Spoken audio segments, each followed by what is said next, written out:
Bom, além de estar participando de um craque, quando se diz casamentos, Roberto Cohen, obrigado por ter me convidado. Eu acho que essas palestras são muito importantes com relação à oportunidade de você poder agregar valores e fazer com que as pessoas entendam o seu trabalho. E cada vez mais eu sinto que as pessoas estão buscando isso, conhecimento, porque essas coisas não se compram, né? Aliás, não se vendem também, se troca. Então conhecimento é uma coisa mais importante, é a coisa mais importante que a gente tem. Isso aí a gente nunca vai perder. Então eu acho incrível participar de palestras. Esse mercado de casamento para mim é incrível, porque muita gente vem nas palestras achando que eu vou dar dica só de horário, só que roupa usar no horário intermediário, no campo, na igreja, numa coisa mais tradicional. Mas o mais importante disso tudo é o noivo entender qual a importância do traje de casamento na vida dele. Que não é simplesmente comprar um terno, alugar um terno, chegar no dia e usar. A pessoa tem que estar preparada para esse dia. Isso envolve traje, envolve comportamento, envolve cabeça, autoestima, tudo.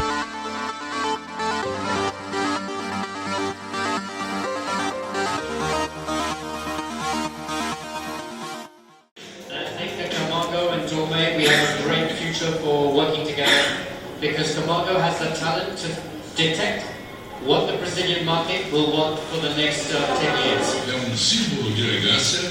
Camargo, com a sua jovialidade, está ditando a moda masculina no país. Além de ser irmão, eu não conheço o cara que igual. Nem no Brasil, se não parecer um gênio, eu pego o Camargo. Ele consegue usar a juventude dele com cortes que chamam mais a atenção. O moderno, que hoje em dia você vestiu que está confortável para você, ele coloca isso dentro do clássico. É como se fosse uma arte, assim, ele vai arrumando muito devagarinho, eu fiz, foi ajustando milímetro por milímetro até ficar perfeito.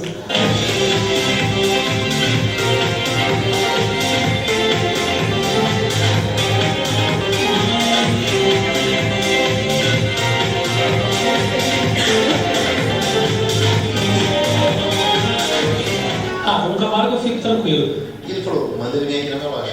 E eu fui, nunca mais a gente se desgrudou. Gosto das roupas dele, visto as roupas dele. Você tá elegante demais, hein? Obrigado. Eu nosso amigo Camargo é bom. Eu tenho usado os figurinos que ele fez para o meu show, então é uma questão de parceria mesmo da gente. Essa grande diferença é que você é atendido pelo próprio Camargo. Você toma cafezinho com o Camargo, você bate papo com ele. E o Camargo é sinônimo de elegância. O acabamento, os tecidos que ele utiliza, o corte das roupas dele. Ele tem feito com a equipe dele um carinho, roupas que eu tenho usado no personagem de um trabalho que eu estou fazendo. Eu admiro muito ele, não só como pessoa, mas como estilista. Ele é um estilista que eu me identifico, porque quando eu morava em Paris, eu desfilava muito para o Oswaldo Botelho, que fazia a alta costura masculina, e ele é um cara que se preocupa com isso. O Camargo é um grande amigo e ninguém faz roupa como ele, cara. Um autor de criações maravilhosas, né? Você vê ali uma criação onde você pensou em cada detalhe. Tentando chegar à tradução do que para nós representar o Camargo, eu diria assim que é um pouco de ousadia picante. Quando ele estava acabando de ajustar a roupa que eu estou usando agora, o olhar dele era de uma pessoa que tinha acabado de criar alguma coisa. Não existe nenhum sucesso, nenhum objetivo que você chegue sem muito esforço, sem muito trabalho. Vou te falar mais, eu visto Camargo. Eu visto Camargo. Eu visto Camargo. Eu visto Camargo. Eu visto Camargo. Eu visto Camargo. Eu, Daniel Aguiar, visto Camargo. Eu visto Camargo. Eu visto Camargo. Eu não vou dizer só eu visto Camargo, não. Em realidade, Camargo aqui veste uma infinidade de pessoas de bom gosto. Eu visto Camargo. O Camargo veste muita gente.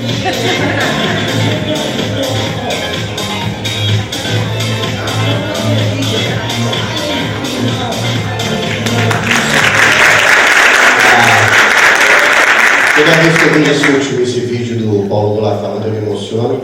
Já vi esse vídeo algumas vezes. Custou uma fortuna de vender uma casa, um carro para pagar todo esse cachê. Brincadeira. Todos são muito amigos. O que eu quis mais mostrar nesse vídeo que óbvio que são formadores de opiniões, mas existem todas as tribos aí. Eu atendo desde jogador, lutador, cantor de rock, cantor de sertanejo, enfim, eu visto o homem brasileiro como alvo, tá? Bom, primeiro eu quero agradecer mais uma vez o Roberto Cohen por ter me chamado para essa palestra. Para mim também é um grande aprendizado estar perto dele. E gostaria de, principalmente, parabenizar vocês de usar algo que a gente tem de mais valioso, que é o tempo, para estar tentando buscar informações para melhorar o nosso profissionalismo. A gente na Camargo Oferta vai completar 10 anos. São os assessores. Com relação ao noivo, o noivo, ele normalmente o pai da noiva, os padrinhos, o homem, ele é muito bruto. Eu já vi alguma assessora querendo arrumar a gravata de alguém, do pai da noiva, e ele fala, tá péssimo, não, tá todo torto, e fala, não, eu gosto assim. Isso é dele. Isso ele faz com que ele não quer mostrar que ele sabe fazer. E a assessora às vezes fica quieta, né? Porque o que vai fazer? Depois vai olhar lá no álbum, ver aquilo torto, capaz que alguém fala, como é que você deixou essa gravata torta aqui, cara? Ele não deixou mexer. Então, quem sabe no final da palestra eu dei algumas dicas e eu ajude vocês a chegar nesse homem, que é uma batalha que eu sempre fiz, é como convencer o meu homem, né? Como convencer o meu cliente a me ouvir, porque ele tem que primeiro nos ouvir, e o homem para parar para ouvir é muito difícil. Por muito tempo, até por problema de cultura brasileira, porque não é uma vergonha a gente dizer que a moda masculina no Brasil está defasada com a Europa. Pô, os caras se vestem há 2.500 anos, a gente se veste há 500. Nós tínhamos um grande aliado, que era o alfaiate, que até a década de 80 só comprava terno com alfaiate, só sob medida. Era industrializado, ninguém procurava mais um alfaiate, né? Então a gente precisa chegar nesse cliente de uma maneira. Bom, eu vou começar com uma pergunta. Eu gostaria que vocês mentalizassem essa pergunta, para quem sabe vocês comecem a fazer com que esse homem, esse noivo, não jogue a responsabilidade para a noiva, e a noiva não jogue essa responsabilidade para vocês. Vocês têm que fazer com que ele participe desse momento, com que ele participe do traje dele. Como vou fazer isso? Começa com a pergunta seguinte: qual a importância do traje de casamento na vida do homem? Qual a importância do traje de casamento na vida do homem? E por muito tempo ficou, a pessoa ia lá, a gente, normalmente um assessor não tem muita informação, não é feio dizer isso sobre moda masculina. Bom, vamos procurar casas especializadas. Eu percebi muito com os meus filhos, aprendi muito com os meus filhos, porque a menina, eu pego meu iPad, eu gosto muito de ver foto, e fico vendo foto da minha família, porque tem coisa melhor no mundo. Aí eu pego 50 fotos da minha menina, selfie, iguais. Filha, nós somos iguais. Não, pai, estou me analisando. Será que a gente não consegue aprender um pouco com elas? Né? Porque, no mínimo, se posicionar, se preparar para a fotografia, virar um pouquinho de lado, porque mulher não tira foto assim. Né? O homem tira. O homem vai se apresentar para alguém, ele vai pegar na mão, ele levanta o olho, olhando de cima para baixo, como se fosse entrar no octógono, no ringue. E aí, beleza? Não é assim. Ele não está indo para uma batalha dentro do casamento dele. Ele vai fazer uma foto para o book dele. Ele está participando de um editorial de moda. O que é moda para esse cara? Moda é o carro que ele usa, os lugares que ele frequenta, a vida que ele vive. Só que quando você fala em moda para o homem acha que tudo é coisa que vai mexer com a masculinidade dele. Né? E não é isso. Contando um pouco da minha história, só para você entender como que eu comecei tudo isso. Desde os 11 anos de idade, eu gosto muito de moda. Aliás, desde que eu me conheço por gente, eu sempre escolhi os meus tênis, escolhi as minhas calças. Minha mãe me levava em costureira, até ficou com medo. Falou, não, para eu escolher a minha roupa. Quando eu tinha 15 anos de idade, meu pai já estava trabalhando em loja, trabalhava na Minelli. Eu quis aquela coisa de você, com 15 anos, querer ser independente. Eu faço isso com os meus filhos hoje. Quer trazer para trabalhar, eles não vêm, mas enfim. Falei, vou trabalhar Fora, e eu nunca mais esqueço, eu passei por mais de 30 agências de trabalho, deixei o meu currículo lá, que não tinha nenhum, mas deixei minha carteira profissional, e eu fui chamado para a primeira entrevista. Eu nunca mais esqueço, eu entrei na sala de onde era para office boy contínuo, uma empresa de metalúrgica na Paulista, no escritório, e eu entrei, eu devo ter sido o quarto, quinto menino a chegar, sentei, chegaram mais uns 4, 5, a mulher entrou, que é a entrevistadora, olhou para todo mundo, virou para mim, que eu era o mais arrumadinho, tênisinho novo, passei um dia antes no barbeiro, na época, passei um gelzinho, fiz a barba que não tinha, só tinha aquele pelugezinho. Ela falou, vem cá você, começou logo João Camargo, bom, fui contratado. Comecei a perceber aí o quanto era importante a minha imagem, quanto era importante eu me preparar para algum evento, né? Inclusive para a conquista, né? 15 anos eu já namorava, então demorava mais para me arrumar, enfim. Quando eu tinha 17 anos, eu tive um problema que eu fui detectar depois, mais ainda, com relação à saúde. Meu pai já tinha loja na época, trabalhava de vez em quando com ele, e ele com 41 anos ele faleceu. Fecharam as lojas, e eu comecei a trabalhar numa das maiores empresas que esse país já teve de oferta, era chamada Minelli, que era um sonho trabalhar na Minelli. Bruno Minelli, é que vocês talvez não conheçam, mas Bruno Minelli, os maiores artistas usavam, era uma setinha, eu na minha adolescência usava Bruno Minelli. Eu falei, vou trabalhar, meu pai já tinha trabalhado, me abriu as portas, comecei como vendedor, me considero lisonjeado de ser vendedor antes de criador, porque às vezes a pessoa criadora não consegue vender. E o tempo inteiro a gente tem que vender imagem, a gente tem que vender comunicação, a gente tem que vender um trabalho, né? E fui trabalhar na Minelli, tive essa oportunidade de trabalhar como vendedor na Minelli. Óbvio que você precisa ser comunicativo para ser vendedor, óbvio que você não precisa perder a vergonha, óbvio que você tem que buscar algumas técnicas, mas eu já estava criando uma clientela porque eu fazia os ajustes, eu fazia as combinações, e eu me deparei com um grande problema. Eles meio que estavam longe. E o que eles buscavam no João Camargo na época era um aliado. Era um aliado, porque isso começou a virar um problema. Essa moda que a gente tem que trazer para esse homem, porque isso reflete na saúde. Se meu pai tivesse pensado isso, se ele tivesse cuidado, se ele tivesse praticado o esporte, se ele tivesse se alimentado direito, ele não ia falecer. Ou talvez não, mas do que ele faleceu, ele não ia falecer com 41 anos. Então, alguém já pensou em levar o filho para um urologista? Em levar o filho para falar sobre sexualidade, para falar sobre órgão genital, para tirar todas as dúvidas? Alguém já pensou nisso? Pouca gente pensa nisso. Eu marquei, conheci um médico esses dias, um urologista, uma graça de Deus. Conheci um urologista esses dias que é muito bom e ele me abriu a cabeça para isso. Eu estou marcando com meu filho essa semana, estava até com medo de chegar nele, ele tem 13 anos. Falei, João, seguinte, conheci um cara assim, pô, que é isso? Eu conheci um cara, vai falar com você de sexualidade, você vai tirar todas as dúvidas se você quiser, o pai não entra, você fica lá sozinho. Cara, ele achou o máximo. Porque o menino tem vergonha de perguntar. Não é de chegar, pai, pô, sabe o tamanho do meu órgão? É certo?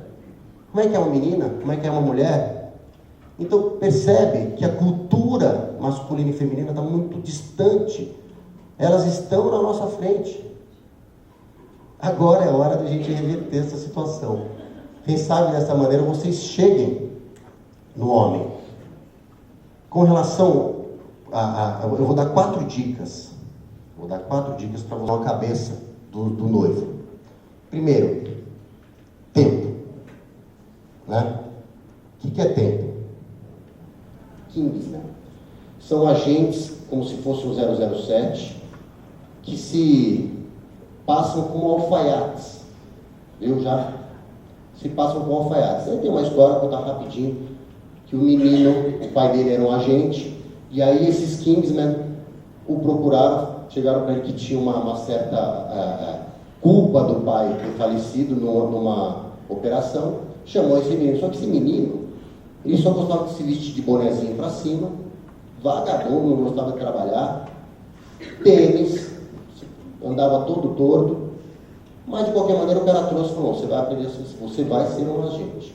Teu pai era serviço secreto, teu pai era um agente era um Kingsman, e você vai ser um Kingsman. Ah, eu não sirvo para isso. Bom, ele ficou fazendo um treinamento muito forte por certo tempo, até aprender, até ser um agente. Só que o cara que estava vindo com ele estava sempre de terno. Quando apareceu uma operação muito forte, que era a operação que ia mudar o mundo, né, salvar o mundo, como o Skyfall, como todos os outros 007, ele chamou o cara porque o escritório dos agentes era numa rua em Londres, chamada Assembly Row, que hoje em dia, isso é fato, é a rua da alfaiataria mundial. Os ternos mais chiques do mundo estão nessa rua. Você sabe o dia que a marca alfaiataria vai estar lá também. E aí, era dentro de uma alfaiataria. Ele chamou esse menino e falou: vem cá, antes de tudo, você começar a operação, você vai passar na mão desse alfaiate. Chegou o alfaiate, começou a tirar as coisas dele. Agora você está pronto para ter um terno sob medida. Agora você está pronto para usar essa roupa. Então, lembrando, tempo. Você vai chegar para o noivo de vocês e vai falar: pô, eu vou casar daqui a 1 ano. Tá? E sua roupa, como é que tá? Ah, eu tenho uma oferta que eu compro um lugar que eu compro um terno, tal. Vamos começar a beijar? Não, mas tem tempo. Não tem tempo. Porque o cara, para comprar esse terno, ele tem que saber o que ele está comprando. Ele tem que estar preparado naquele dia. Preparado não é só comprar o terno. Eu tenho um noivo que comprou 15 ternos comigo. 15, antes de comprar o terno de casamento. Ele não se olhava no espelho, cara. Ricardo Frois, ele me permitiu falar o nome. Chegou no dia do casamento, ele chegou para mim e falou: Camargo, eu vou fazer o terno de casamento, vou casar com a Manu. Ah, então tá bom, né? Vamos escolher o tecido, depois a gente prova o terno de casamento. Não. A Manu falou que dessa vez eu tenho que fazer o terno direitinho. Ele falou: então você vai me deixar eu trabalhar agora, né? Pô, mas você já te dou dinheiro há 3 anos? Não é isso, cara. Pô, toda vez eu tenho que falar um pouquinho de você, para você de saúde, para falar de estética, para falar que não é só conforto. O que é conforto? É só estar largo? Não. Conforto é você estar confortável em se apresentar. Então, tempo, gente, para chegar no dia e tirar a fotografia certo, em virar de ladinho, em preparar para a fotografia, estar pronto para esse dia.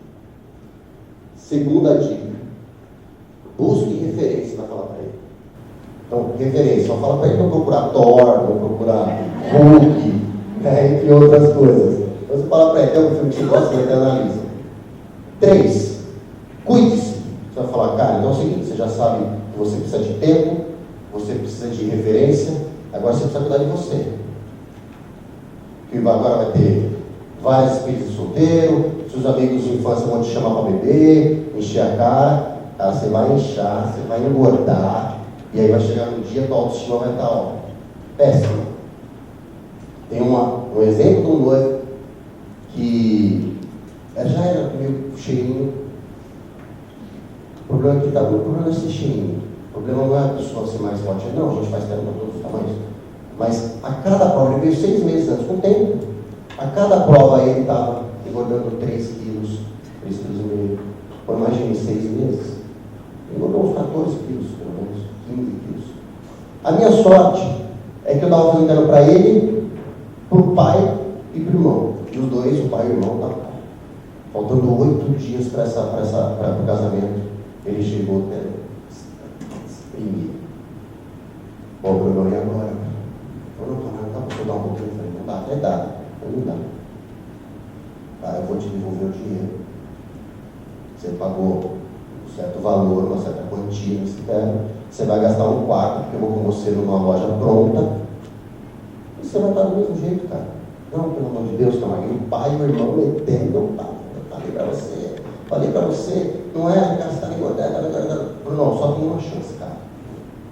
Você vai 4 litros de água por dia, grelhadinho no almoço, só folha à noite. Esquece de beber, esquece de doce. Você vai vir 1 dia e meio antes aqui, cara. E a gente vê como vai dar. Ele chegou 3,5 kg abaixo, lógico, desinchou, o terno encaixou, Foi um sucesso, um sucesso. O melhor de tudo, esse menino, depois de 8 meses, voltou 14 quilos mais magro. Então, o lance está preparado. Se ele tivesse tido essa cabeça antes, e ele veio para mim e falou, Camargo, e a gente, graças a Deus, já ouviu bastante isso. A Camargo Alfaiataria mudou meu vida. E a última coisa que vocês têm que aí, vocês vão mexer mais com ele mesmo, vão falar, além de tudo, gente, você não fala para ele, noivo, você confie no seu bom gosto. Uma vez apareceu um terno claro, não vou falar nomes, claro, branco, na mídia, e por algum tempo, muitos noivos vinham me procurar falar, Camargo, quero fazer um terno branco, tá bom, vai ser 11 horas da manhã, vai ser no campo, vai ser na praia, não, vai ser na Nossa Senhora do Brasil às 9 horas da noite. Eu falei, gente, não é bacana, nem entra. Na Nossa Senhora do Brasil nem pode. E aí, como eu tinha tido esse fato, que era para eu ter feito essa roupa, só que essa pessoa saiu do país e não consegui fazer, quem fez foi Dolce & Gabbana. Eu tive problema de ir com revistas me ligando, perguntando o que eu achava do terno dessa pessoa. Falei, olha, eu medo de falar, porque como é que eu vou falar que não gostei, né? Eu falei, não gostei, eu percebi a adagem, que eu não fiz a roupa, então eu não gostei. Não era isso. E realmente, assim, eu falei, olha, a roupa estava super bem cortada, estava mesmo. Por que eu Dolce & Gabbana, que eu vou falar Dolce & Gabbana, você está louco? Só que eu não acho legal ele ter casado 9 horas da noite de branco. Poderia colocar qualquer personalidade do lado, na hora dos padrinhos homens, que não ia aparecer. Só dava o cara, e ele já era um cara conhecido. A noiva, então, desapareceu. E por tempo forte, eu comecei, para todo mundo contava essas histórias. Olha, teve um noivo que eu não consegui tirar da cabeça dele. Ela virou para mim e falou, Camargo, a noiva. Eu falei, cara, você vai aparecer mais que a noiva. Ela falou, Camargo, não tem problema. É o sonho dele casar de branco à noite. Então tá bom, mas daqui 10 anos você não vai olhar no Google e vai falar que ele é filho da mãe do Camargo que colocou o terno branco. Vou fazer o melhor terno branco. Então isso serve que às vezes a gente dá dica no casamento, eles têm que confiar, mas tem que ser dada a dica. Não pode deixar no vazio. Porque às vezes, gente, a alfaiataria é muito cheia de detalhe e a gente tem medo, como assessor, de sugerir alguma coisa. Né? Porque o noivo mas se você não sugere, lá vai ser responsabilidade, vai ser de vocês também. Se o noivo está mal arrumado e os noivos não conseguem escolher as fotos do book, porque um está assim, o outro está assim, a gravata está torta, a flor caída, a culpa é de vocês. Lembre da primeira pergunta que eu fiz lá atrás, alguém escreveu?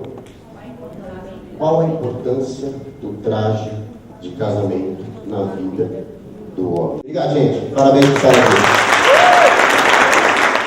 Bom, em palestras a gente tem que encurtar colocar alguns atos, alguns títulos, mas óbvio, se vocês quiserem conhecer um pouco mais do nosso trabalho, saber o quanto o alfaiate é o aliado do homem, que óbvio, o aliado do casal também, quando se fala em mercado de casamento, camargoalfaiataria.com.br e Instagram, Camargo_Alfaiataria. A gente está sempre dando dicas, sempre com as portas abertas, porque a gente está lá para dar uma consultoria, não simplesmente vender.